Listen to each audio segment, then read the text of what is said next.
is the effort to send men to Mars. To me, it is the biggest boondoggle we've got going. And I wonder if this is something that you think we should continue, or if we should just drop it before it gets too far along and we spend too many billions of dollars. What have you got against Captain Kirk? I mean, how's he going to get out there? You know, Star Trek, it was wonderful. All right, there were more spin-offs on it than you can think of. I used to love the way they would land on a planet and everybody automatically spoke English. It was my favorite part of the whole thing. And of course, it was also William Shatner who just overacted everything. I loved it. Okay, but it belongs to country. Okay? The simple fact is that people keep, when they ask me about that, I say, well, what is the point of going there?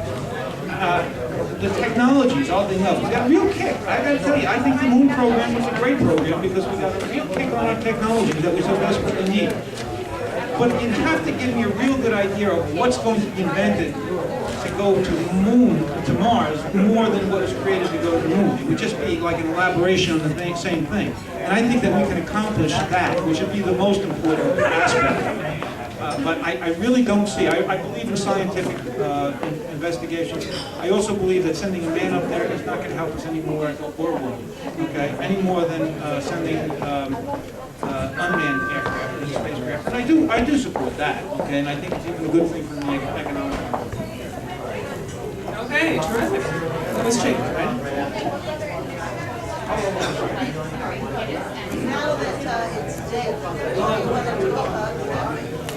Congestion pricing. Okay, I'm in Manhattan, so what do I say? Okay, well, I'll tell you right now that there were a number of people here who were at a forum that I had only 2 weeks ago. It was the night before the no vote, or the non-vote, okay, on the assembly. And that was on the issue of congestion pricing. I oppose congestion pricing. I would have opposed congestion pricing if I was in Manhattan. I would have opposed congestion pricing if I'm in Brooklyn or in Staten Island.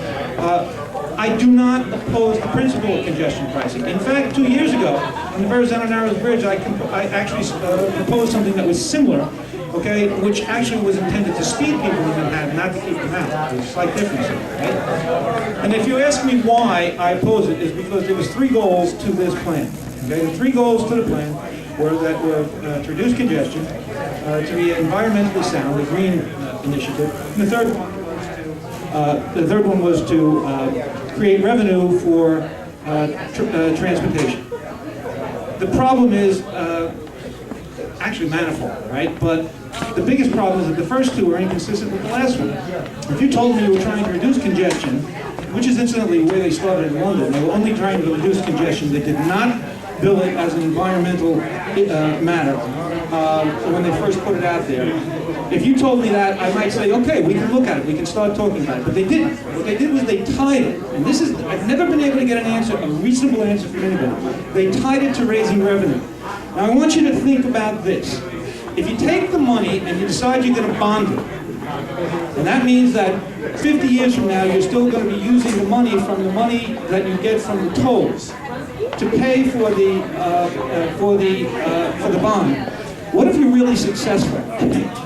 What if you're really successful, and as a result of that, you say, okay, we have every year we get fewer and fewer people driving into Manhattan. What are you going to use to pay for the bonds 50 years from now? And no one's been able to explain that to me. And I've had the mayor, okay, when they came out, they actually had to get a spokesman to get out there. And he says, well, we're going to set it scientifically at the point where we'll have enough money to pay, but it'll be enough to reduce congestion. But their reduction was only going to be 1.6%, okay?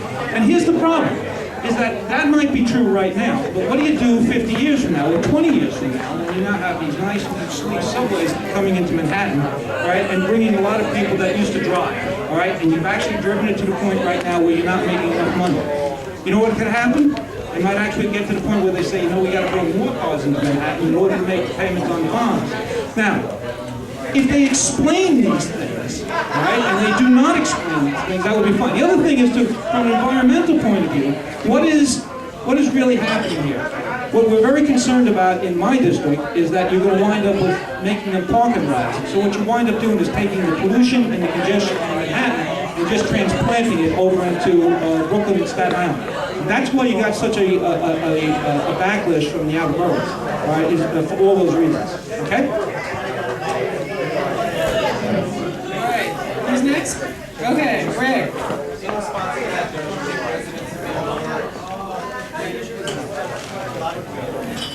Sorry about that. Residents would be open to increase in terms of monthly metro cards, etc.